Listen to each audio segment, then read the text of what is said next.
CEO 뒤엔 명품 비서가 있다. 그런 책이 한 권 있습니다. 이 책은 대성그룹의 대표이사인 김영대 회장의 수석 비서인 전성희 씨라고 하는 분이 쓴 책인데요. 이 전성희 씨는 이대 약대를 졸업하고 교직에 잠시 몸을 담고 일을 하기도 했었는데, 남편 서울대 철학과 교수였던 그 심재령 교수와 결혼을 하면서 이제 퇴직을 했다가 1979년 특별히 그때 당시 비서로 들어가기에는 나이가 꽤 많은 37살에 남편의 친구였던 그 김영대 이사, 대성그룹의 김영대 이사의 비서가 됨으로써 이제 비서 생활을 시작하신 분이에요.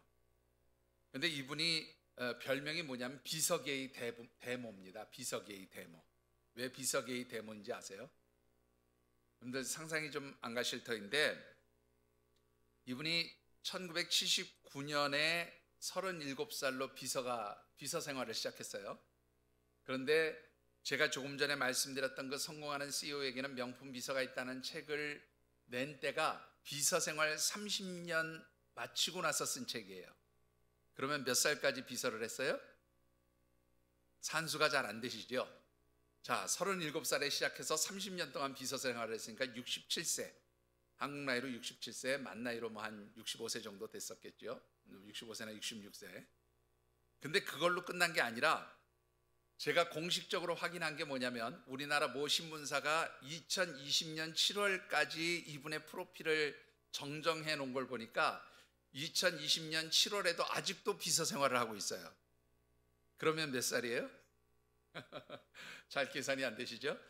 올해 나이 만 나이로 78세, 한국 나이로 80세예요. 그런데 인터넷에 들어가서 이분의 프로필을 보면 아직도 비서 생활을 하고 있는 것으로 나와 있어요. 대단하죠?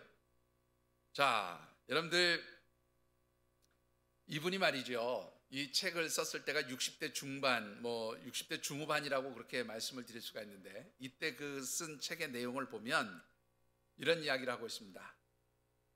남들은 하찮게 여기는 커피 심부름조차도 나는 즐기면서 한다. 그런 이야기가 있고요. 또 그 회장의 비서로서 회장을 도와서 세계 여러 나라로 출장을 다니고 또 그 업무를 해야 되다 보니까 4개 국어를 배웠다고 그래요. 영어, 불어, 일본어, 중국어. 4개 국어, 한국말까지 하면 5개 국어를 하는 거죠. 근데 이 4개 국어를 내가 업무에 잘 활용할 수 있도록, 그래 또 자기의 그 상사인 그 김영대 회장을 잘 보필할 수 있게 하기 위해서 60대 중후반의 나이에도 매일 영어 공부, 불어 공부, 중국어 공부, 또 일어 공부를 중단하지 않고 그렇게 계속했다는 겁니다. 여러분들, 이분이야말로 그 우리나라에 있어서 비서직에 있어서는 최고의 프로페셔널한 분이다, 그렇게 말씀을 드릴 수가 있어요.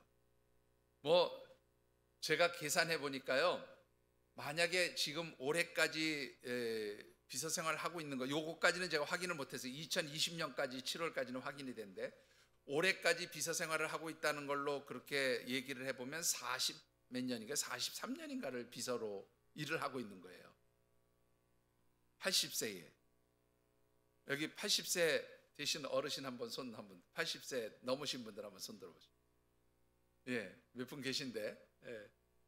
여러분들 80세쯤 되면 이제 은퇴해서 퇴직해서 집에서 손자 손녀들 재롱이나 보고 또 노후에 좀 편안한 삶을 그렇게 즐기면서 그렇게 살아야 될 나이가 아닐까 싶은데, 무엇이 이분을 그야말로 40년 이상 그리고 80세가 되도록 현장에서 비서로 일을 하게 만들었느냐라는 거예요. 뭐라고 생각하십니까, 여러분들? 무엇 때문에 이렇게 일할 수 있을까요? 여러분들, 이분이 그런 이야기를 합니다. 내가 비교적 비서가 되기에는 늦은 나이인 37살에 비서 생활을 시작했지만 30년 아니 40년을 넘어서 하루같이 비서로 일할 수 있고 이것에 대해서 보람을 느낄 수 있었던 것은 바로 이것이 내 인생에 있어서 사명이었기 때문입니다 라고 그렇게 말해요. 사명이었다. 비록 자신의 사명이 무엇인지를 늦게 발견했지만 그 늦게 발견한 것일지라도 이것이 내 사명이라고 하니까 80세가 되도록 그렇게 현장에서 일하고 있다는 것이죠. 여러분들 어떻습니까? 우리 하나님의 백성, 하나님의 자녀로 택함을 받은 모든 성도들은 하나님께로부터 사명을 받은 사람이라는 것을 인정하십니까? 예, 소리가 다 작아지시는 것 같아요. 다시 한번 여쭤보겠습니다. 여러분들이 각자 사명을 받으신 것을 인정하십니까? 예, 그러면 여러분들에게도 이 전성희 씨와 같은 그러한 사명 의식이 있는지 한번 여쭤보고 싶습니다. 여러분들에게도 이런 뜨거운 사명 의식, 사명에 대해서 불타오르는 그러한 열정들이 있느냐 하는 것이지요. 자, 2022년 우리 하늘샘 교회 올해의 영적 목표입니다. 드디어 이제 현수막이 붙었어요. 같이 한번 우리 읽어보실까요? 자, 시작해 보겠습니다. 시작. 한 번만 더 읽어보시죠. 예, 우리 하나님의 백성들은 하나님의 영과 함께 호흡해야 우리의 영이 살아나고 우리의 영이 생명을 가질 수 있어요. 제가 벌써 4번째 말씀을 드리지만 제주의 해녀가 저 깊은 바닷속에 들어가서 물질을 하다가 그 물에서 호흡을 바꾸어야 할 때를 정확하게 그 타이밍을 놓치지 않고 정확하게 올라와야 생명을 유지할 수 있지, 만약에 그 물속에서 호흡할 타이밍을 놓치게 되면 아무리 물질을 잘하고 잠수를 잘하는 해녀일지라도 생명을 이룰 수 있는 그런 위기가 오게 된다라고 말합니다. 여러분들, 우리가 하나님의 백성으로서 하나님과 늘 영적으로 호흡하면서 하나님의 백성으로서 그렇게 하나님과 교통하는 삶을 살아야 하지만 2년 동안의 이 코로나 바이러스라는 것으로 인해서 우리의 영적 호흡이 너무나 오랜 시간 동안 중단되었어요. 여러분들 다 동의하실 겁니다. 문제는 이 영적 호흡이 중단됨으로 인해서 우리의 영혼이 점점 시들어가고 있다는 거예요. 우리의 영혼이 말라가고 있는 거죠. 여러분들, 우리의 영이 회복되어지고 우리의 영의 생명의 역사가 일어나기 위해서는 우리가 하나님의 영과 교통해야 돼. 하나님의 영이 우리 가운데 임재해 계셔야 한다, 그 말입니다. 올 한 해 정말로 우리 하늘샘 가족들에게 하나님의 영의 임재하심의 회복의 역사가 있게 되기를 주님의 이름으로 축원합니다. 그리고 우리가 하나님의 영의 임재하심을 회복하기 위해서는 먼저 어떻게 해요? 하나님의 자녀됨의 자리로 돌아가야 한다는 거예요. 하나님의 자녀됨의 자리에 돌아가서 우리가 하나님의 자녀로서의 그 모습들, 그 정체성을 분명히 하고 있을 때에 하나님께서는 영으로 임재하셔서 우리와 함께 교통해 주시는 것이죠. 자, 그렇다면 우리가 하나님의 자녀로서의 그 자리, 하나님의 자녀됨의 자리를 회복하기 위해서 어떻게 해야 될까? 지난 첫 번째 주일에는 1월 첫 번째 주일에는 그런 말씀 드렸습니다. 하나님의 백성으로서 하나님의 백성들이 머물러 있어야 할 자리로 돌아가라, 그런 말씀 드렸어요. 두 번째로 드렸던 말씀은 우리가 하나님의 백성으로서 그 하나님의 자녀됨의 자리를 회복하기 위해서는 하나님 앞에 서원하며 결단하고 다짐했던 그 첫 신앙의 자리, 첫 믿음의 자리, 첫 하나님께 사랑을 고백했던 바로 그 자리로 돌아가야 한다는 말씀도 드렸습니다. 지난 세 번째 주일에 드렸던 말씀은 하나님의 영이 우리 가운데 계시지 아니할 때에 우리 영혼 가운데 나타나는 전형적인 증상, 바로 영적 갈급함을 해결하기 위해서는 말씀과 기도의 자리로 돌아가야 한다는 말씀도 드렸습니다. 오늘 네 번째로 드리고 싶은 말씀은 하나님의 자녀됨의 자리를 회복하기 위해서는 사명의 자리로 돌아가야 한다는 말씀을 드리고 싶습니다. 오늘 우리에게 주신 하나님의 말씀은 특별히 예루살렘의 총독으로 부임한 느헤미야가 무너진 예루살렘 성을 재건하기 위해서 준비하는 과정 중에 있었던 일을 기록해 놓은 말씀입니다. 특별히 주신 말씀을 묵상하는 가운데 우리 사랑하는 모든 하늘샘 가족들이 각자에게 주신 그 사명, 하나님께로부터 그 받은 사명을 잘 감당하심으로 인하여서 하나님의 자녀됨의 자리를 회복하고 또 하나님의 영의 임재하심을 회복하는 그런 귀한 믿음의 가족들이 되어지시기를 주님의 이름으로 축원합니다. 자, 오늘 우리가 하나님의 백성, 하나님의 영의 임재하심 가운데 있는 사람이라는 것을 어떻게 알 수 있을까요, 여러분들? 하나님의 백성으로서 하나님의 영의 임재하심 가운데 있는 사람들의 가장 중요한 관심사가 있어요. 그것이 무엇인지 아십니까? 그것은 바로 사명이 최고의 관심사가 되어진다는 거예요. 여러분들 오늘 본문 11절, 12절 참고 말씀입니다. 같이 한번 받들어 읽어보겠습니다. 내가 예루살렘에 이르러 머무른 지 사흘 만에 내 하나님께서 예루살렘을 위해 무엇을 할 것인지 내 마음에 주신 것을 내가 아무에게도 말하지 아니하고 밤에 일어나 몇몇 사람과 함께 나갈새 내가 탄 짐승 외에는 다른 짐승이 없더라. 예, 15절도 한번 읽어보실까요? 그 밤에 시내를 따라 올라가서 성벽을 살펴본 후에 돌아서 골짜기 문으로 들어와 돌아왔으나. 자, 여러분들 오늘 이 말씀을 보니까 느헤미야가 예루살렘의 총독으로 부임한 지 불과 3일밖에 지나지 않아서 무너진 예루살렘의 성벽을 살펴보고 왔다. 그렇게 기록한 말씀입니다. 여러분들 이미 여러 차례 말씀을 드렸던 것 같은데 이스라엘 백성들이 포로 생활을 했던, 특히 남유다 백성들이 포로 생활을 했던 그 바벨론, 나중에는 바사 제국에 의해서 다시 멸망해서 페르시아 곧 바사의 땅이 되어진 그 바벨론으로부터 예루살렘 성까지의 거리가 직선거리로 대략 한 900km 정도 됩니다. 근데 이 900km의 직선거리로 사람이 이동하기는 쉽지가 않은 것이 사막도 있고 뭐 험준한 산도 있고 또 뭐 이런저런 이유 때문에 보통은 상인들이 다니는 그러한 좀 잘 갖춰진 도로를 향해서 이렇게 그런 도로를 통해서 예루살렘으로 올라오게 되면 대략 한 1500km 정도의 거리가 돼요. 이 1500km의 거리를 그저 빠르게 걸으면 한 50일 정도에 걸을 수 있기도 하지만 대부분은 석 달 정도에 걷는다고 그렇게 이야기를 합니다. 석 달 정도. 천천히 걸으면 대략 한 3개월 정도가 걸린다는 거예요. 자, 그런데 여러분들은 어떻습니까? 아무리 좋은 여행길을 다녀도요, 바깥잠은 피곤한 법이죠. 안 그렇습니까, 여러분들? 혹시 코로나 이전에 어디 좋은데 여행지 가보신 경험들이 있으시지요? 어떻습니까? 그런데 그 좋은 여행지에 가서 맛있는 거 먹고 또 뭐 좋은 구경도 하고 재미도 있게 지내고 오지만 집에 오면 어떻게 돼요? 네? 아이고 피곤하다, 아무것도 하기 싫다. 다 그렇게 되지 않습니까?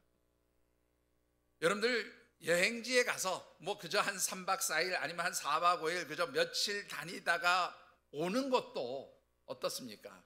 돌아오고 나면 그래도 내 집이 좋다, 피곤하고 힘들다 그렇게 되잖아요. 이건 여행이 아니라 지금 임지로 부임하기 위해서 3개월을 이동하는 거예요. 무슨 구경거리가 있겠느냐? 여러분들 실제로 이 중동 지역에 가보면 정말로 볼 게 아무것도 없어요. 허허 벌판이라고 얘기하기는 그렇고 그냥 허허 모래밭, 보이는 게 그냥 모래밭인 그런 곳입니다. 정말로 푸른 색깔을 보기가 정말로 힘든 그런 곳이죠.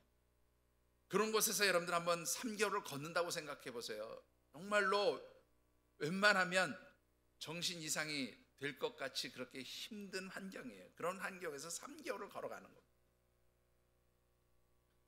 여러분들 그렇게 걷고 나면 이제 최종 목적지에 도착해서 어떤 생각이 들까요? 너무 힘들었어, 좀 쉬어야지, 그래 생각하지 않겠습니까? 그런데 느헤미야는 채 여독이 풀리지도 않았을 불과 3일이 지난 뒤에 이 예루살렘 성벽 무너진 곳을 탐사했다라는 거예요. 실제로 다녀보았다 그러니까. 여러분들 왜 이렇게까지 느헤미야가 예루살렘 성벽 무너진 곳을 살펴보려고 했을까라는 것이지요. 여러분들 느헤미야가 왜 이토록 예루살렘 성벽에 어떻게 보면 집착하는 것처럼 보일 정도로 그렇게 이곳에 관심을 두고 있느냐 하는 것을 알기 위해서는 여러분들 이 느헤미야서 1장에 있는 말씀을 좀 살펴볼 필요가 있어요. 3절과 4절의 말씀을 같이 한번 받들어 읽어보겠습니다. 그들이 내게 이르되 사로잡힘을 면하고 남아있는 자들이 그 지방 거기에서 큰 환난을 당하고 능력을 받으며 예루살렘 성은 허물어지고 성문들은 불탔다 하는지라. 내가 이 말을 듣고 앉아서 울고 수일 동안 슬퍼하며 하늘의 하나님 앞에 금식하며 기도하여. 자, 여러분들 이 말씀을 보면 느헤미야의 동생인 하나니가 느헤미야를 방문해서 형님, 지금 예루살렘 성이 이러이러한 상황이에요, 그렇게 이야기를 전해줬다는 거예요. 아마 추정하기로는 이 하나니라고 하는 느헤미야 동생은 에스라와 함께 2차 포로 귀환 때 고국으로 돌아갔던 사람이 아닐까 그렇게 추정을 합니다. 이 하나니가 고국 땅에 가서 보니까 그 옛날 바벨론에 의해서 예루살렘 성이 멸망당하고 성이 다 무너져 내리고 그렇게 망가졌을 그때의 그 당시 그 모습 그대로 성은 아직 다 무너져 있고 성문들은 다 불타서 훼손된 채로 그대로 있습니다. 그리고 그곳에 있는 백성들이 그의 고통을 당하고 있습니다 라는 이야기를 전해줘요. 자, 그러자 느헤미야가 그 동생 하나니가 전해주는 말을 듣고 어떻게 해요? 슬퍼했어요. 그리고 금식하면서 하나님 앞에 기도합니다. 어떤 기도를 했을까요? 여러분들 느헤미야서 1장 마지막 절에 쭉 보면은 느헤미야가 하나님, 내가 이 사람에게 은혜를 입게 하소서 그런 얘기를 해요. 이 사람은 곧 아닥사스다 왕이에요. 이 아닥사스다 왕에게 은혜를 입어서 내가 이 무너진 예루살렘 성을 재건할 수 있도록 하나님 도와주세요라고 기도했던 것을 보게 됩니다. 그리고 실제로 느헤미야서 2장 5절의 말씀을 우리 같이 한번 읽어보실까요? 2장 5절에 뭐라고 되어 있습니까? 같이 한번 받들어 읽어보시죠. 왕에게 아뢰되 왕이 만일 좋게 여기시고 정의 왕의 목전에서 은혜를 얻었사오면 나를 유다 땅 나의 조상들의 묘실이 있는 성읍에 보내어 그 성을 건축하게 하옵소서 하였는데. 자, 느헤미야의 지금 관심사는 뭐예요? 동생이 전해준 예루살렘 성이 무너졌습니다. 그래서 그곳에 있는 모든 우리의 동족들이 고통당하고 어려움당하고 힘들어합니다. 이 얘기를 듣고 나서 그에게 뭐가 생겼어요? 내가 예루살렘 성을 재건해야 되겠다, 이런 꿈이 생긴 거죠. 비전이 생긴 거예요. 그래서 그 일을 위해서 하나님 앞에 기도했어요. 하나님, 이 일을 내가 할 수 있도록 왕에게 은혜를 입게 해주세요. 그래서 어느 날 왕이 기회를 줬어요. 왕이 이 느헤미야에게 너 얼굴에 걱정거리가 있다, 왜 그러냐 물어보니까 이것이 하나님 내게 주신 기회라 생각하고 우리 조상들의 묘실이 있는 예루살렘 성이 이렇게 무너져 내려 있습니다. 그러므로 내가 이곳에 가서 왕에게 은혜를 입었으면 이곳에 가서 그 성을 재건할 수 있도록 허락해 주세요라고 요청하게 됩니다. 한마디로 예루살렘 성을 재건하는 일이 느헤미야의 사명이었어요. 느헤미야가 이 일을 이루겠다고 하는 그러한 비전, 꿈, 사명을 가지게 된 거죠. 자, 그런데 여기서 중요한 것이 한 가지 있어요. 이 사명, 이 꿈, 이 비전 누가 준 거냐라는 거예요. 여러분들 본문 12절로 다시 한번 돌아와서 우리 12절 말씀을 같이 한번 받들어 읽어보십시다. 내 하나님께서 예루살렘을 위해 무엇을 할 것인지 내 마음에 주신 것을 내가. 거기까지만. 예루살렘을 위해서 무엇을 할 것인지 내 마음에 주신 것. 누가? 하나님께서 내 마음에 주신 것. 이 부분을 우리 히브리 성경 원문에 보니까 뭐라고 되어 있냐면 하나님께서 나의 마음 안에 넣어주신 것, 그렇게 표현하고 있어요. 하나님께서 나의 마음 안에 넣어주신 것. 그러니까 이 예루살렘 성을 재건하기 위해서, 예루살렘 성을 위해서 내가 무엇을 해야 할 것인가, 이것을 누가 주신 것이라고요? 하나님이 내 마음 가운데 넣어주신 거예요. 그래서 여러분들 우리 지금 이 개역개정 성경에는 이 부분에 대해서 이렇게 표현을 하지요. 뭐라고 표현했냐면 내 마음에 주신 것이다, 이렇게 표현했는데 요 직전 성경이 있어요. 우리 옛날에 보던 개역 성경, 거기에 보면 요 내 마음에 주신 것을 뭐라고 표현하냐면 하나님께서 내 마음을 감화시키사, 감동시키사, 그렇게 표현하고 있어요. 그런가 하면 이 개역 성경 나오고 개역 개정 성경 나오기 그 중간에 살짝 나왔다가 없어진 성경이 하나 있어요. 뭐냐면 표준 세번역이라는 성경이 있어요.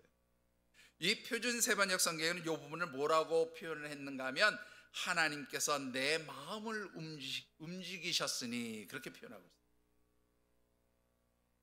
우리 캐톨릭에서 사용하는, 천주교에서 사용하는 공동번역 성경은 이걸 아주 직접적으로 해석을 했어요. 뭐라고 했냐면 나의 하나님께 받은 사명, 그렇게 표현을 했어요. 그렇게 번역을 했어요. 그러니까 느헤미야가 지금 예루살렘에 와서 총독으로 부임을 해서 그가 하나님께로부터 받은 사명은 바로 무엇이었어요? 예루살렘 성을 재건하는 일이 그의 가장 중요한 사명이었어요. 이것이 바로 느헤미야의 최고의 관심사였다 그 말이에요. 그러니까 지금 불과 예루살렘으로 온 지 3일밖에 지나지 않아서 여독이 채 풀리지도 않았음에도 불구하고 무엇을 하겠다고요? 내게 주신 이 사명을 감당하기 위해서 나는 지금 예루살렘 성의 형태가 그 상황이 어떤지를 내가 살펴보겠습니다라고 나갔다라는 거예요. 여러분들, 하나님의 영의 임재하심 가운데 있는 사람들, 하나님의 영과 교통하고 하나님과 기도로 교통하는 하나님의 사람들에게 있어서 가장 중요한 관심사는 사명인 거예요. 여러분들, 이 비슷한 모습이, 느헤미야와 비슷한 모습이 여러분들 사도 바울에서도 볼 수가 있습니다. 사도 바울이 사도행전 20장 24절에 이런 고백을 합니다. 제가 읽어드리겠습니다. 내가 달려갈 길과 주 예수께 받은 사명, 곧 하나님의 은혜의 복음을 증언하는 일을 마치려 하면은 나의 생명조차 조금도 귀한 것으로 여기지 아니하노라, 그렇게 말하고 있습니다. 무엇을 감당하기 위해서요? 하나님께서 내게 주신 사명을 완수하기 위해서, 이 사명을 감당하기 위해서 나는 무엇도 관심이 없다는 거예요. 내 생명, 그거 중요하지 않다 이거예요. 내 생명을 버릴지라도 하나님께서 주신 사명 감당할 수 있으면 이것이야말로 나의 삶의 목표, 삶의 꿈이 여기에 있다 이 말이에요. 사랑하는 성도 여러분, 여러분들 오늘 이 시대를 살아가면서 하나님의 백성으로서 여러분들은 어떤 관심을 가지고 사십니까? 여러분들의 최고의 관심이 무엇입니까? 혹시 주식 투자하시면서 매일 아침 일어나 가지고 주식 차트를 보시고 계시지는 않습니까? 좀 부끄러운 고백이지만 제가 개척을 준비하던 시기에 좀 시간적 여유가 있어서 주식을 좀 해본 적이 있어요. 목사가 주식했다니까 여러분들 좀 이상하죠? 한동안 제가 주식을 좀 했었어요. 제가 주식에 꽤 재능도 있었습니다. 그래서 사실은 꽤 솔솔찮게 좀 돈도 벌었어요. 문제는 뭐냐면 아침에 깨면 뭐부터 봐요? 오늘 주식 시황이 뭔가, 오늘이 뭐가 어떻게 돌아가는가. 또 밤늦게는 뭘 봐야 돼? 미국 시장이 어떻게 돌아가는지. 여러분들, 내가 지금 가장 중요하게 생각하는 것이 나의 관심사가 되면 무엇을 잃어버려요? 사명을 잊어버려요. 여러분들, 정말로 여러분들에게 가장 중요한 일이 무엇입니까? 정말로 여러분들에게 최고의 가치를 부여하고 있는 사명이 무엇입니까? 오늘 우리의 생명이 남아있다고 하는 것은 여러분들 다른 말로 표현하면 사명이 남아있는 거예요. 여러분들 그거 인정하십니까? 사도 바울이요, 이런 고백을 합니다. 제가 나중에도 다시 한번 말씀드리겠습니다마는, 내가 달려갈 길을 다 달리고 선한 싸움을 마쳤으니 이제는 내가 의로우신 재판장 하나님께 가서 면류관을 쓸 일밖에 남지 않았다. 그 얘기는 뭐예요? 나 이제 사명 다 끝났어. 이제는 어디 갈 일밖에 없어요? 하나님 나라 갈 일밖에 없어. 그 얘기예요, 여러분. 여러분들, 사명이 끝났다는 것은 더 이상 이 세상에 존재할 일이 없는 거예요. 하나님 왜 이 땅에 두시겠어요? 천국으로 불러 올리시지. 그렇지 않습니까? 그렇기 때문에 여러분들이 지금 이 땅에서 존재하고 내게 생명이 있다고 하는 바로 이 사실은 아직도 내게 뭐가 있는 거예요? 사명이 있다는 사실을 여러분들 잊지 않게 되기를 주님의 이름으로 축원합니다. 그런데 하나님의 영이 떠나면 뭐에 관심이 사라져요? 사명에 관심이 사라져요. 뭐에 관심이 생깁니까? 세상 것에 관심이 생깁니다. 그래서 돈에 관심이 생기고, 명예에 관심이 생기고, 출세하는 일에 관심이 생기고, 건강에 관심이 생기고, 특히 이제 우리 나이가 들면 들수록 무슨 생각에 가장 중요한 관심이 됩니다. 건강. 그죠? 건강. 최근에 가까운 목사님 한 분이 좀 수술을 하셨어요. 이제 수술 끝나고 몸이 많이 회복되시고 이제 많이 건강이 좋아지셨는데, 요즘에 그 목사님을 중심으로 해서 몇몇 분들이 만나면 모든 대화의 중심이 뭐냐면 건강이에요. 건강.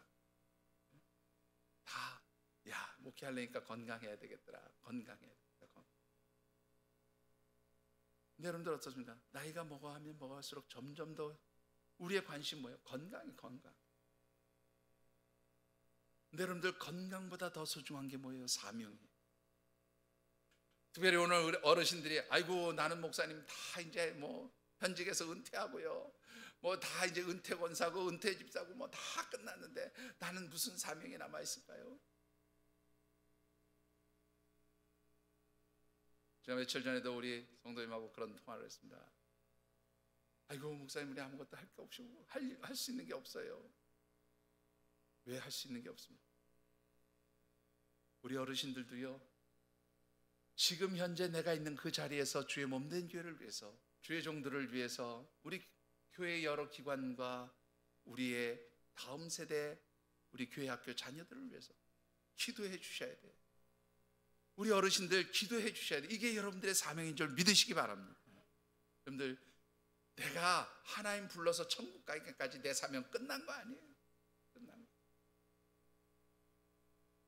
여러분들, 정말로 하나님의 영에 사로잡혀서 살아가는 하나님의 백성들은 가장 중요한 관심사가 뭐예요? 내게 주신 사명이 되어지는 줄 믿으시기 바랍니다. 그러니까 여러분들이 점검해 볼 수 있어요. 나의 지금 가장 중요한 관심사가 무엇인가? 여러분들의 관심, 여러분들이 가장 중요하게 여기는 삶의 최고의 가치가 하나님께서 내게 주신 사명이 될 수 있게 되기를 주님의 이름으로 축원합니다. 자, 그러면 이 하나님의 영으로 인하여서 사명을 받은 사람, 하나님의 감동하심으로 인하여 사명을 받은 사람들은 어떻게 사명을 감당할까요? 여러분들, 하나님의 영의 감동하심으로 사명을 받은 사람들은 네 가지의 영적 특징이 나타나요. 자, 그 첫 번째는 뭐냐면 부지런하다는 것입니다. 우리 11절 말씀 다시 읽어보시죠. 내가 예루살렘에 이르러 머무는 지 사흘 만에. 예, 4일 만에 사역을 시작했다고 말이잖아요. 사명을 위해서 일을 시작했다고 말이에요. 여러분들, 이 느헤미야가 한 3개월 정도의 그 부임하는 여정을 거쳐서 3일 정도 이렇게 있었다고 하는 것은 쉬었다는 얘기일까요? 아니면 뭐 다른 일을 했다는 얘기일까요? 요 정황상으로 보면 3개월 동안 임지로 부임하면서 굉장히 고단했으니까 한 3일 정도 쉬고 몸을 좀 회복한 다음에 이제 본격적으로 일을 시작했다, 이렇게 볼 수 있는데, 이 부분에 대해서 대부분의 성경학자들은 뭐냐면 쉴 시간이 없었을 것이다 라고 얘기해요. 우리 공직에 계셨던 분들은 아시겠지만 보통 우리가 어떤 부서에서 다른 부서로 이렇게 발령을 받아가지고 가면은 왜 업무 인수인계 하잖아요. 또 어떤 직책에서 다른 직책으로 가면 이제 그 업무 인수인계 하지 않습니까? 아마 느헤미야에게도 그런 일이 있었을 거라는 거죠. 전임 총독에 의해서 이제 지난번까지 있었던 모든 그러한 여러 가지 그런 예루살렘 성에 대한 그 업무나 이런 것들을 인수인계하는 시간이 필요했었을 것이고요. 또 총독으로 부임했으니까 이 예루살렘 성에 거주하는 뭐 백성의 대표들이라든가 혹은 뭐 백성의 지도자들이라든가 귀족들이라든가 방백들이라든가 하여튼 백성을 대표할 수 있는 여러 사람들을 만나는 시간도 필요했을 거라는 거예요. 그러니까 부임하자마자 이런저런 일들로 굉장히 바빴지 휴식할 시간은 없었을 것이다, 그렇게 봅니다. 그야말로 잠시간도 쉴 틈이 없이 바빴던 그런 와중에도 그는 자신이 해야 될 그 사명의 가장 핵심인 예루살렘 성벽의 무너진 데를 살펴보는 일에 집중했다라는 거예요. 왜 그랬을까요, 여러분들? 왜 이렇게 어떻게 보면 좀 조급해 보이지 않습니까? 이 부임해서 좀 자리 잡고 편안하게 그렇게 시작해도 될 터인데, 아니 왜 3일밖에 지나지 않았는데, 그것도 오늘 본문에 보니까 대낮에 가는 것도 아니고 그냥 급하게 밤에 가가지고 둘러보고 내려오고 이랬겠냐 말이에요. 여러분들, 이 느헤미야에게 주어진 이 예루살렘 성의 재건은 사실은 무한정으로 시간이 주어지고 기회가 주어진 그런 일이 아니었다라는 거예요. 무슨 말인지 이해가 되십니까, 여러분들? 실제적으로 이 예루살렘 성전을 재건하는 과정과 또 예루살렘 성벽을 재건하는 이 과정, 에스라서라든가 혹은 느헤미야서라든가 또 여러 말씀들을 살펴보면요, 이스라엘 백성들이 고국으로 귀환해서 성전을 재건하고 성벽을 재건하는 일에 끊임없이 많은 방해들이 있었어요. 잠시 후에 다시 말씀드리겠습니다만은 여러 가지 방해들이 있었고, 실제적으로 예루살렘 성전을 재건할 때는 이 대적자들의 방해로 인해서 아주 오랜 시간 동안에 성전을 건축하다가 중단돼서 아무것도 못하는 그러한 시간이 흐르기도 했었어요. 그러한 일들을 알고 있었으리라고 봅니다. 느헤미야가 이 대적들이 성전을 다시 지을 때도 그렇게 회방하고 못 짓게 해서 몇십 년 동안 중단되었던 그런 일들을 이미 역사적으로 다 그런 일이 있었던 것을 알고 있었던 느헤미야에게는 이 예루살렘 성벽을 재건하는 일도, 그것을 다시 건축하는 일에도 이런 방해들이 있었을 것이라고 능히 추정할 만한 거죠. 그리고 그 대적자들이 이 성을 재건하는 일에 대해서 모함을 하고 왕에게 투서를 하고 이런 일이 벌어지면 이게 언제 허락을 받았지만 중단되어질지 모르는 그런 상황이었기 때문에 굉장히 급했던 거예요. 여러분들 어떻게 생각하십니까? 여러분들 각자에게 주신 사명, 그 사명을 감당하는 시간이 무한정으로 여러분들에게 주어져 있다고 생각하십니까? 여러분들, 절대로 우리에게 주어진 시간들이 그렇게 무한하지 않아요. 제가 늘 드리는 말씀인데요, 우리 교회 개척할 때, 제가 그때 여기 여러분들 사진도 보셨으니까 알겠지만 저도 참 꽃다운 나이가 될 때가 있었어요. 예? 제가 만 40의 교회를 개척했거든요. 그때 개척하면서 제가 무슨 생각이 했냐면, 내 생에 30년이라는 세월이 언제 오나, 30년이라는 세월이 올까? 사실은 그런 생각을 했었어요. 진짜로 했었어요. 그런데 지금 돌이켜보면 21년의 세월이 정말로 눈 깜짝할 새에 갔어요. 이제는 30년 중에서 3분의 2가 지나갔어요. 이제 10년 남았어요. 제가 생각할 때 지금 앞으로 남은 10년은요, 과거에 한 5년도 안 되게 한 3, 4년 지나가는 것처럼 지나갈 것 같아요. 언제 끝날지 모릅니다. 여러분들의 생명이 무한한 것 같으신가요? 언제 하나님 우리 부르실지 몰라요.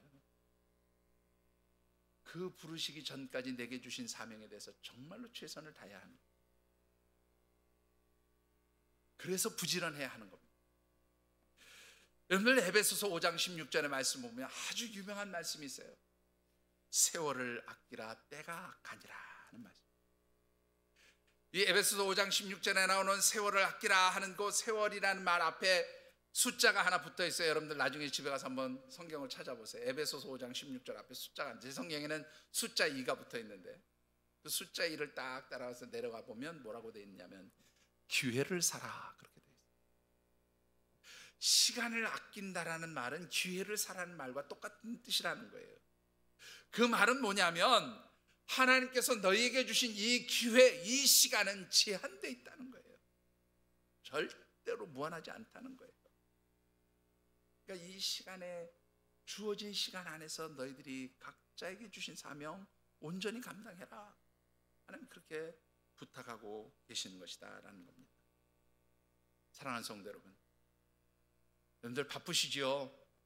이런저런 일들로 바쁘시지요? 많이 바쁘시지요?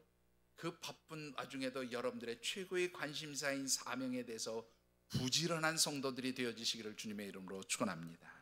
자, 두 번째로요, 하나님의 영의 감동으로 인하여서 사명을 받은 사람들은요, 준비하는 사람입니다. 자, 여러분들 12절과 16절의 말씀을 다시 한번 같이 받들어 읽어보겠습니다. 12절입니다.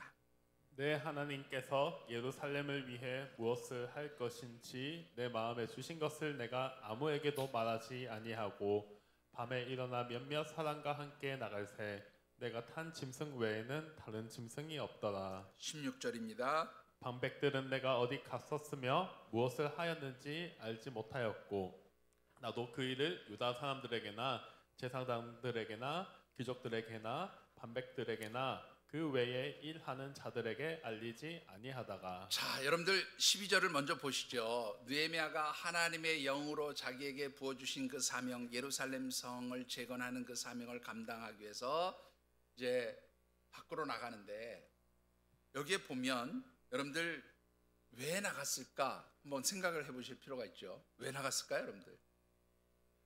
성 관광하러? 예루살렘 성 관광하러 나갔을까요? 관광하러 대낮에 가서 봐야죠. 근데 오늘 보면 여기에 보니까 12절에 뭐라고 했냐면 밤에 일어나서 은밀하게 했다라는 거예요. 남들이 모르는 시간에 은밀하게 움직였다라는 것이고요. 그 다음에 이렇게 은밀하게 움직인 이유 중에 하나는 뭐냐면 다른 사람들에게 알리지 않고 자기가 감당해야 될 일들을 준비하기 위해서 살펴보는 거죠. 자, 예루살렘 성을 쭉 한 바퀴 돌아봅니다. 그러면서 어디가 무너졌는지 이 무너진 것을 다시 보수하고 재건해서 제대로 된 성벽, 성곽으로 만들기 위해서는 어떤 기구들이 있어야 되고 어떤 정도의 자재가 있어야 되고 무엇이 필요하고 어떻게 인원을 동원하고 이 모든 것들을 살펴보기 위한 준비 과정으로 이 성전, 예루살렘 성이 무너진 데를 실사하러 다니는 거예요. 직접 확인해 보러 다니는 거죠. 여러분들, 그런데 중요한 것은 뭐냐면 여기에 보니까 16절에도 그런 말씀인데 이 느헤미야가 쭉 준비하는 과정을 위해서 다니는 그 모든 과정들을 다른 사람들에게 얘기하지 않았어요. 묵묵히 자신이 해야 될 일들을 준비하면서 그렇게 자신의 일을 감당했다라는 거예요. 여러분들, 정말로 하나님의 영의 임재하심을 통해서 사명을 받은 사람들의 특징이 뭔지 아십니까? 사명을 감당할 때 요란하지 않아요. 여러분, 어떤 교회 보면 정말로 우리 교회는 그런 일이 없어서 너무 감사한데 어떤 교회 보면 이 사명을 감당하다가, 다른 말로 표현하면 사역을 하다가 시끄러워지는 경우가 너무나 많습니다. 왜 그럴까요? 이 일을 하는 데 있어서 네가 잘했니, 내가 잘했니, 네가 잘났니, 내가 잘났니, 네가 옳으니, 내가 그러니 서로 부딪히고 다투고 갈등하다 보면 요란해지죠. 요란해져요. 시끄러워져요.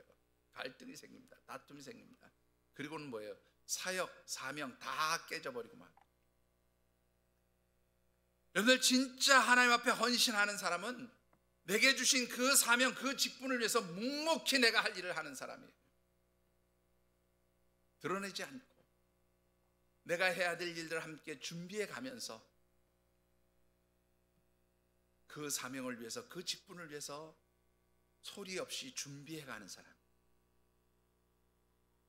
여러분들, 저는 우리 한샘 가족들, 물론 지금까지도 그렇게 하시지만 앞으로도 우리 하늘샘 교회 이런 귀한 보이지 않는 섬김, 보이지 않는 헌신, 보이지 않는 수고의 땀방울을 흘리는 하나님의 백성들이 풍성해질 수 있는 그런 축복받은 교회가 되어지기를 주님의 이름으로 축원합니다.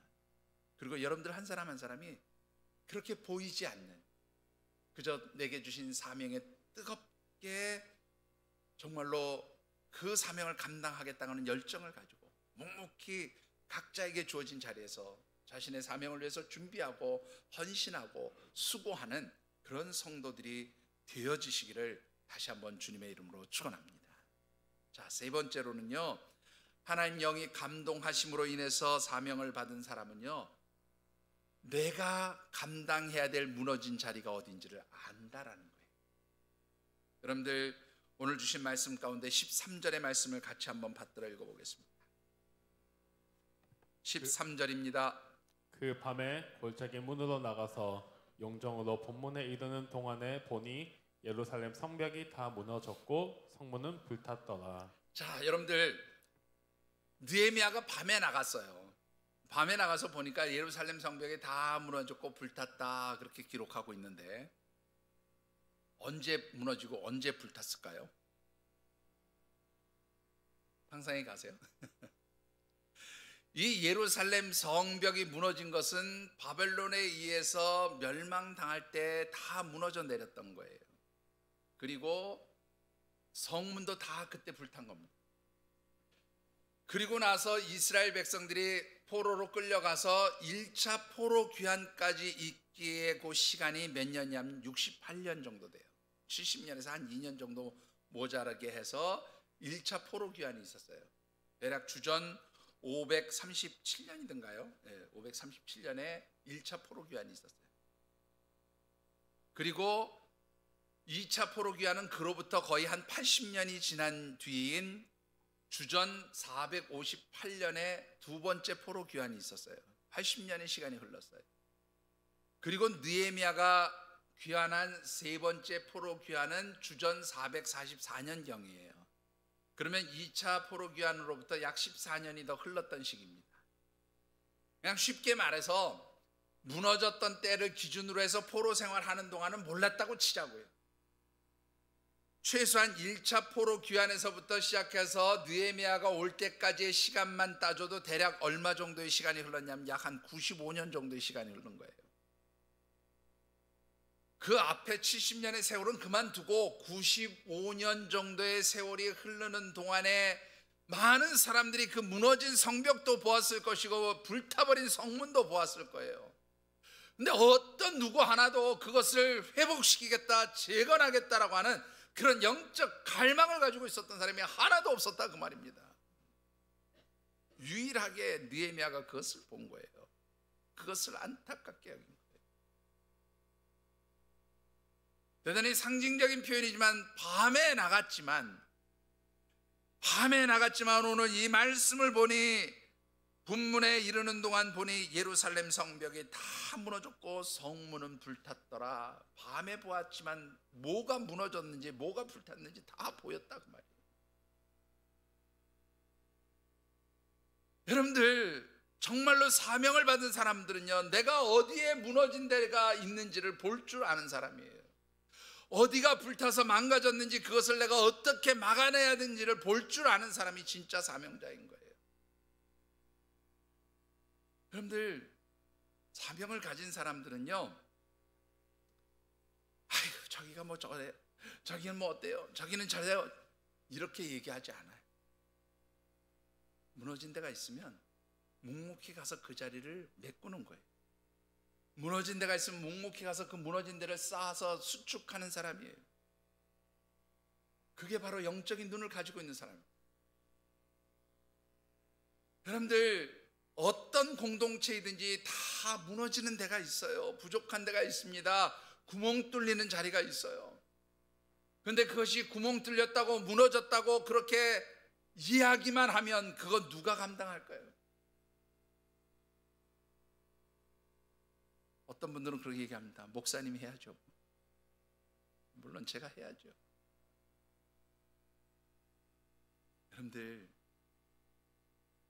정말로 왜 주님께서 주님의 몸된 교회인 이 가운데 지체들을 두셨을까요? 각자 지체들이 해야 할 일들이 있어요. 사도 바울이 비유적으로 표현한 것처럼 눈이 해야 될 일이 있고, 코가 해야 할 일이 있고, 손이 해야 될 일이 있고, 발이 해야 될 일이 있는 거예요.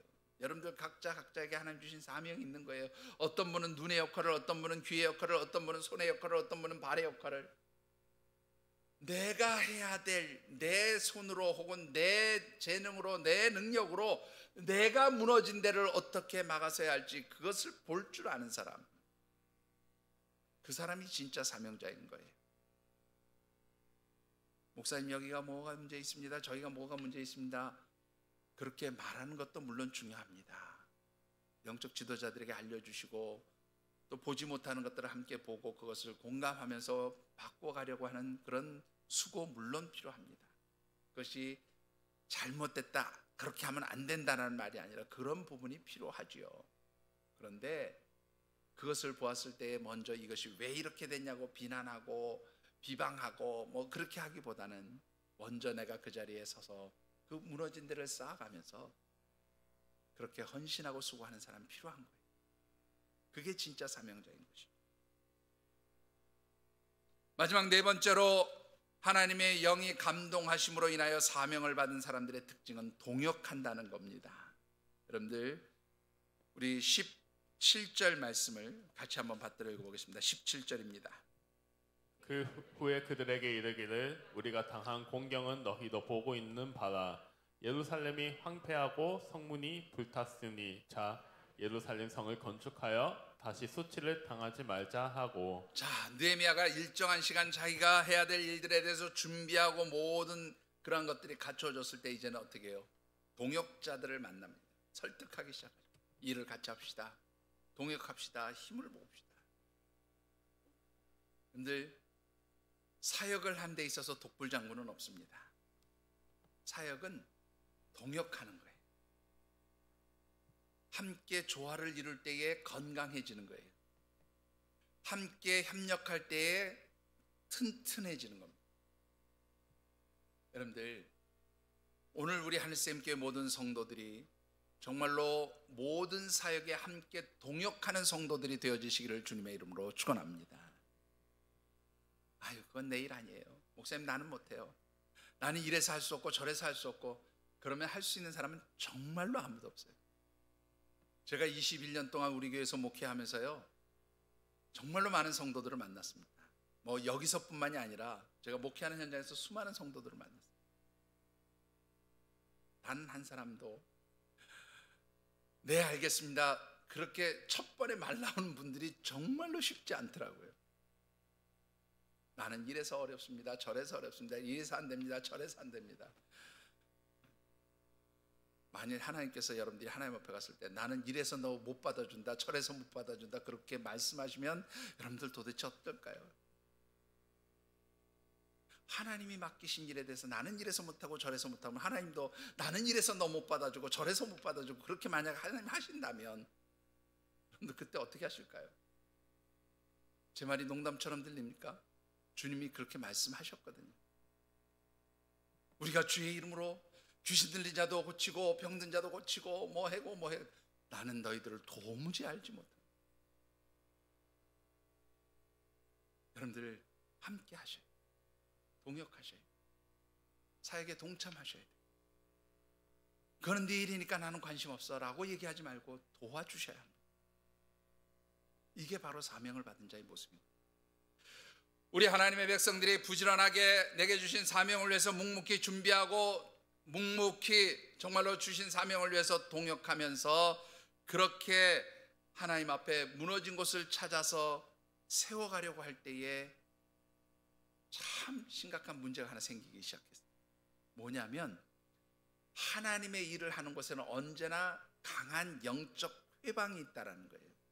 사단의 역사가 있다는 거예요. 여러분들 19절의 말씀을 같이 받들어 읽어보겠습니다. 19절입니다. 호론 사람 산발락과 종이었던 암몬 사람 도비아와 아라비아 사람 게셈이 이 말을 듣고 우리를 비웃어 이르되 너희가 하는 일이 무엇이냐, 너희가 왕을 배반하고자 하느냐 하기로. 자, 여러분들 세 가지 있죠.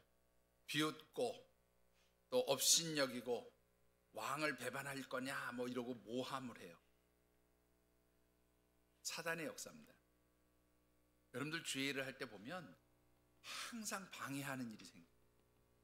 회방하는 일이 생겨요. 하지 말라고 반대하는 일이 생겨요. 근데 여러분들 참 재밌는 것은요, 이 사단의 역사는 항상 내가 사단이다 그러고 나타나서 너 내가 사단이니까 이거 하지 마 그러면 우리가 해요, 안 해요? 네? 사단이 나타나서 나 사단인데 너 이거 하면 안 돼 그럼 여러분 해요, 안 해요? 안 해요? 사단이 하지 말라 그러면 어때? 해야지, 그죠? 나 사단이야 그러고 이거 하지 마 그러면 아유 이게 사단이 하지 말라는 거니까 이거 해야 되는 거구나 그걸 하겠죠, 그죠? 그렇지 않아요? 그런데 사단은 절대 와가지고 내가 사단이야 그러고 얘기하는 적이 없다라는 거예요. 뭘로 위장해요? 광명의 천사로. 양의 탈을 쓴 늑대가 위장하듯이 그렇게 항상 위장하죠. 그리고는 이것이 마치 영적인 일인 것 양, 내가 지금 하는 말이 영적인 것처럼 그렇게 사람들을 미혹시켜요. 그러면서 하나님의 일을 방해해요. 여러분들, 사단은요 반드시 하나님의 일에 대해서 회방하는 역사가 있어요. 성경 어디를 봐도 하나님의 역사가 일어나는 곳에 사단의 역사가 없었던 적은 단 한 번도 없습니다. 다 사단의 방해 역사. 여러분들, 이런 사단의 방해가 있을 때에 이것을 우리가 어떻게 뛰어넘어서 사명을 감당할 수 있느냐는 거예요. 여러분들, 두 가지를 분명히 하셔야 합니다. 내가 받은 사명이 얼마나 중요한 것인지, 이 일을 왜 감당해야 되는지 그걸 분명하게 아셔야 돼요. 자, 여러분들 17절 말씀을 다시 한번 같이 받들어 읽어보겠습니다. 17절입니다. 후에 그들에게 이르기를 우리가 당한 공경은 너희도 보고 있는 바라. 예루살렘이 항폐하고 성문이 불탔으니 자 예루살렘 성을 건축하여 다시 수치를 당하지 말자 하고. 자, 지금 이 예루살렘 성을 재건한 일은 우리가 하나님의 백성으로서의 정체성을 회복하는 일이다. 우리가 하나님의 백성으로서 더 이상 세상에서 수치를 당하지 않는 일이다. 그러므로 우리가 이 일을 해야 된다라고 분명히 느헤미야는 이 동역자들을 설득하고 있어요. 이것은 다른 말로 표현하면 이 일이 얼마나 중요한 일인지, 이것이 왜 필요한 일인지, 이것이 왜 하나님이 기뻐하시는 일인지를 분명히 알고 그것에 대해서 설득하고 있다는 거예요. 여러분들, 누가 옆에서 아이고 뭐 네가 하는 일이 제대로 되겠냐 그러고 조롱해 보세요. 아이고 뭐 내가 뭐 굳이 이거 하려고 할 필요 뭐 있어, 괜히 이런 소리 듣고 그만두고 말지, 이렇게 주저앉는 사람 정말로 많습니다. 남들이 뭐라고 하면 그거에 주눅 들어서 눈치 보면서 주신 사명 감당하지 못하는 경우가 얼마나 많은지 몰라요. 여러분들, 사명은요 하나님께서 내게 주신 거잖아요. 그러면 여러분들이 이 사명이 왜 중요한가를 분명하게 아셔야 합니다. 왜 이것을 해야 하는지 그 사명의식이 여러분들에게 분명히 있어야 하는 줄 믿습니다. 여러분들, 사명의식을 분명히 가시죠. 두 번째로는요, 하나님의 일은 내가 하는 게 아니에요.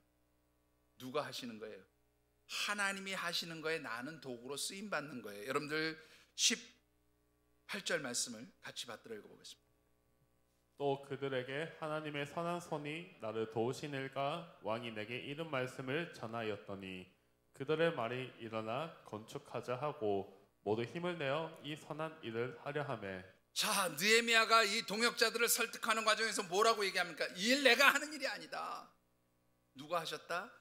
하나님의 선한 손의 도움으로 이 일이 이루어졌다. 하나님의 선한 손의 도움으로 왕이 어떻게 바뀌었다. 하나님의 선한 손의 도움으로 왕이 어떻게 우리를 도와주겠다고 약속했다. 하나님의 선한 손의 도움으로 하나님이 이 일을 이끌어 가신다. 바로 이 하나님께서 하신다는 분명한 믿음으로 순종한 거예요. 여러분들, 많은 하나님의 백성들이 사명 감당하라고 하면 뭐라고 얘기하는 줄 아십니까? 아이고 목사님, 나는 능력 없어요, 나는 힘이 없어요, 나는 할 수 있는 게 없어요, 나는 시간이 없어요, 뭐도 없어요, 뭐도 없어요, 뭐도 없어요, 다 없어요. 여러분들, 내가 하는 게 아니고요, 하나님이 하시는 거예요. 느헤미야가 여러분들 그 1장 앞부분, 2장 앞부분 한번 쭉 읽어보세요. 올라올 때 무슨 느헤미야가 무슨 건축자재를 가지고 있었습니까? 뭘 가지고 있었습니까? 아무것도 없었어요.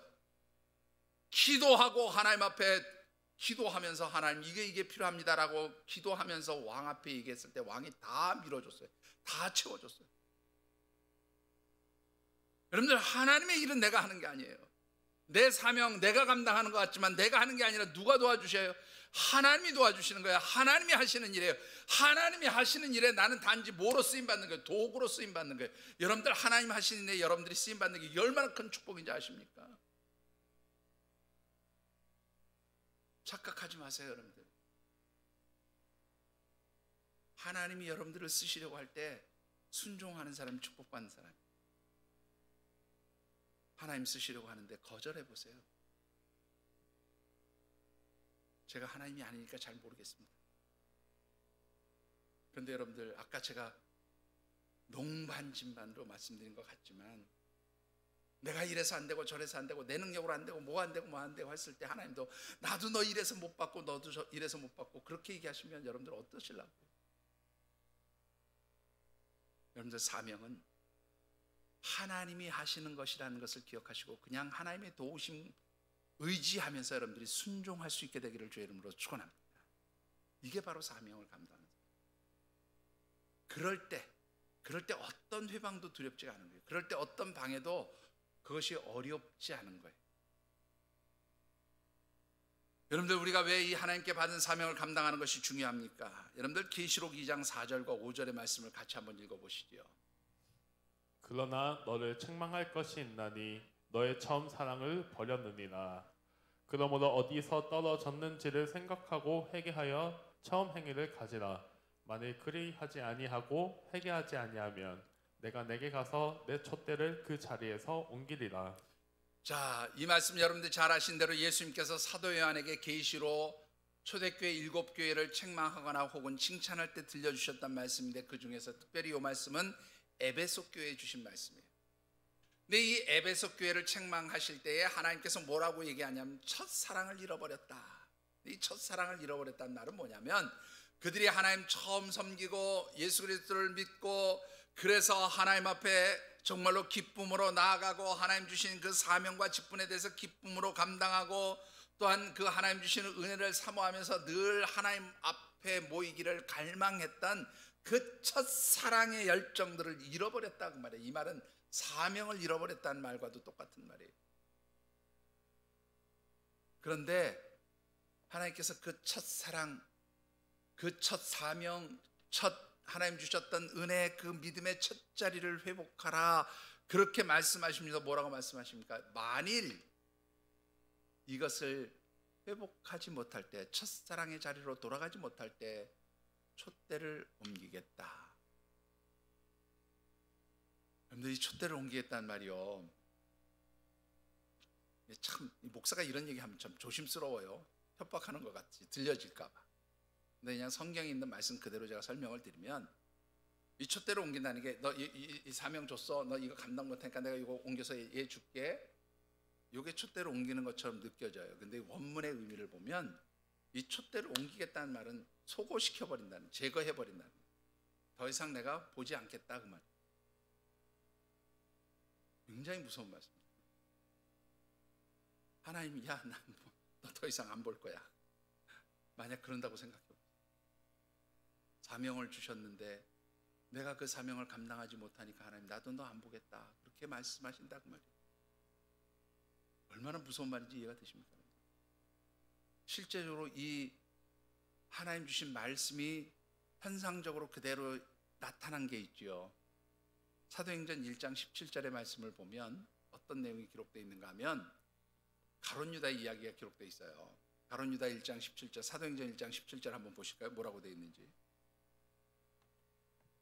이 사람은 본래 우리 수 가운데 참여하여 이 직무의 한 부분을 맡았던 자라. 한 부분을 맡았던 자라. 그런데 이 사명 감당하지 못하니까 우리가 새로운 사람을 선정하겠다라고 해서 제비 뽑기에서 마띠아를 뽑게 되죠.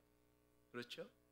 근데 이 마띠아를 뽑는 그 과정에서 20절에 이런 말씀이 나와요. 여러분들 한번 다시 보실까요? 1장 20절을 보십니다. 시편에 기록하였으되 그의 거처를 항폐하게 하시며 거기 거하는 자가 없게 하소서. 여기까지만 일단 보시면요, 요거는 시편, 여러분들 시편 69편 25절의 말씀을 인용한 거거든요. 근데 이 내용은 뭐냐면, 다윗의 평생 친구이자 신하이자 또 그의 최고의 모사였던 아히도벨이 다윗 왕의 아들, 누굽니까?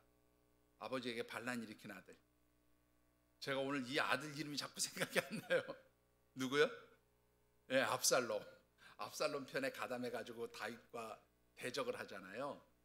그때 다윗이 그 압살롬에게 편을 들었던 아히도벨에 대해서 쓴 시가 바로 이 부분이에요. 하나님 그의 거처가 뭐 폐허가 되게 하고 뭐가 하고 막. 근데 이 말은요, 어떤 의미가 있는 거냐면, 다윗을 대적하는 일, 이것이 곧 가룟 유다가 자기의 직분을 감당하지 못하고 예수님을 대적한 것으로 그렇게 갖다가 비유적으로 설명하고 있는 거예요. 이 말은 무슨 말이냐면 하나님 내게 주신 사명을 감당하지 못할 때, 내 직분을 감당하지 못할 때 이것은 뭐냐면 하나님의 사역에 대적하는 일이다, 이런 의미가 있는 말씀입니다. 아주 무서운 말씀입니다. 그런가 하면 여러분들 그 밑에 11장 20절 그 뒷부분 또 읽어보시죠. 또 일러스되 그의 직분을 타인이 취하게 하소서. 이거는 시편 100편 8절에 있는 말씀이에요. 타인에게 주신 직분 사명을 옮겨가게 하시되. 여러분들 정말로 하나님 주신 사명, 이것은 여러분들 양날의 칼이에요. 이 사명 잘 감당하고 여러분들 주신 그 직분, 여러분들이 받은 그 모든 직분자로서의 사명 잘 감당하면 이건 축복이 되지만, 그 사명을 감당하지 못할 때는 하나님 뭐라 그래요? 촛대를 옮기겠다라고 말씀하시는 거예요. 중요한 것은 사명 잘 감당하면 어떤 축복을 주시는가라는 거예요. 여러분들 마태복음 19장입니다. 주보에 조금 잘못 제가 표기를 했는데 마태복음 19장 27절부터 30절입니다. 같이 한번 쭉 읽어보시죠. 시작. 이에 베드로가 대답하여 이르되 보소서, 우리가 모든 것을 버리고 주를 따라 싸운대. 그런즉 우리가 무엇을? 예수께서 이르시되 내가 진실로 너희에게 이르노니 세상이 새롭게 되어 인자가 자기 영광의 보좌에 앉을 때에 나를 따르는 너희도 12 보좌에 앉아 이스라엘 12지파를 심판하리라. 또 내 이름을 위하여 집이나 형제나 자매나 부모나 자식이나 전토를 벌인 자마다 여러 배를 받고 또 영생을 상속하리라.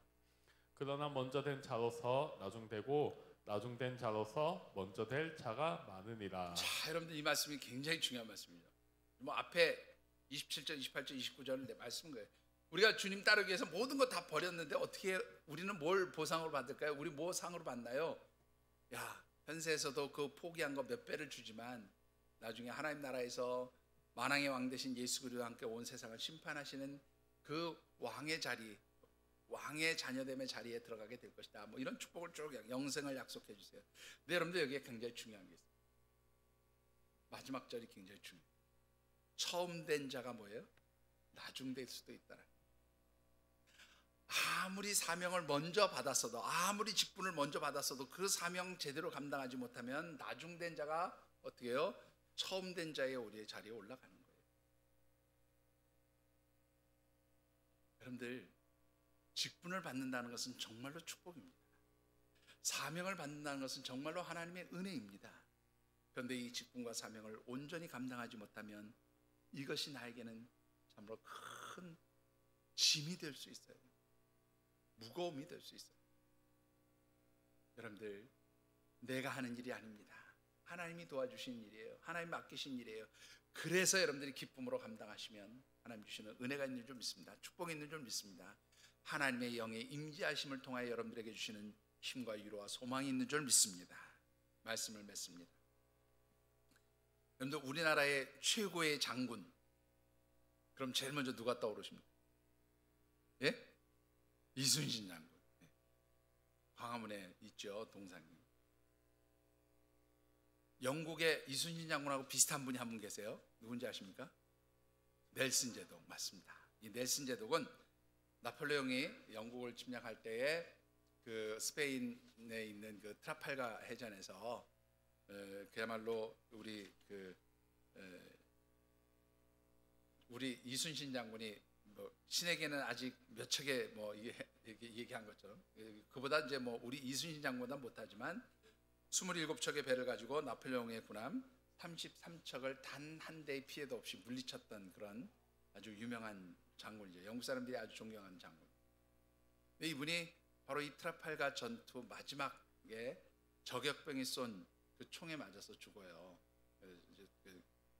죽게 되는데 우리 이순신 장군도 마지막 전투에서 이제 화살에 맞고 순직하잖아요. 그런 것처럼 이분이 순직하는데 이분이 그 총에 맞고 3시간 만에 숨을 거뒀다고 하는데 마지막 남긴 말이 뭐냐면 이런 말이었습니다. Thank you God, I have done my duty. 무슨 말인지 이해가 되시죠? 하나님 감사합니다. 나의 사명 감당할 수 있게 해주셔서 감사합니다. 여러분들은 마지막 숨 거두는 바로 그 자리에서 어떤 고백을 하나님께 하시겠습니까? 하나님 감사합니다. 내게 주신 사명 감당케 해주셔서 감사합니다. 이 고백을 할 수 있는 우리 귀한 믿음의 식구들이 되어주시기를 주님의 이름으로 축원합니다. 기도하겠습니다. 하나님, 주신 사명 감당하게 하시고 저희들에게 주신 이 직분 온전히 감당함으로 말미암아 하나님 주시는 은혜가 있게 하여 주시옵소서. 하나님의 영의 임재하심에 회복이 있게 하시고 저희들의 삶에 주시는 풍성한 은혜가 넘치게 하여 주시옵소서. 오늘 주신 말씀 붙들고 우리 각자 결단하며 기도하는 시간 같습니다. 사랑의 아버지 하나님, 하나님의 도우심과 은혜를 간구하며 기도합니다.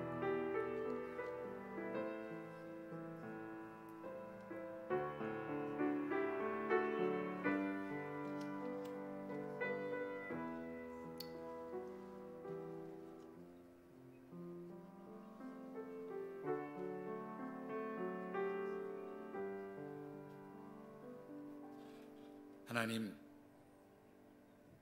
사명 주신 것 감사합니다. 감당할 수 있는 능력과 지혜와 힘도 주셔서 하나님 말씀에, 하나님 부르심에, 하나님 맡기심에 순종할 수 있는 저희들이 되게 하옵시고, 그래서 주신 사명 온전히 감당함으로 말미암아 하나님 은혜와 축복받는 온전한 하나님의 자녀, 하나님의 영의 임재하심 가운데 있는 믿음의 식구들 되게 하여 주시옵소서. 도우시기를 간절히 소원하오며 이제는 성부, 성자, 성령 하나님의 인도하시고 교통하시는 은총의 역사가 주시는 언약의 말씀을 붙들고 내게 주신 사명 기쁨으로 온전하게 감당함으로 인하여 하나님의 백성으로서 이 땅에서 주신 사명 온전히 감당하고 마지막 하나님 앞에 섰을 때 의로운 재판장 하나님께서 주시는 면류관 쓰겠다고 다짐하면서 삶의 자리로 나가는 모든 주의 백성들과 이들의 가정과 경영하는 기업, 땀 흘려 일하는 직장과 일터 선물로 주신 자녀들, 연로하신 부모님, 주께서 피로 값주고 세우신 이 하늘샘 재단과 우리 교회가 꿈꾸고 소망하는 여러 가지 사역과 사명의 비전 위에, 또한 하나님의 백성들이 한 주간도 살아가는 모든 삶의 자리와 발걸음 위에 늘 함께 하시기를 간절히 축원하여지이다. 아멘.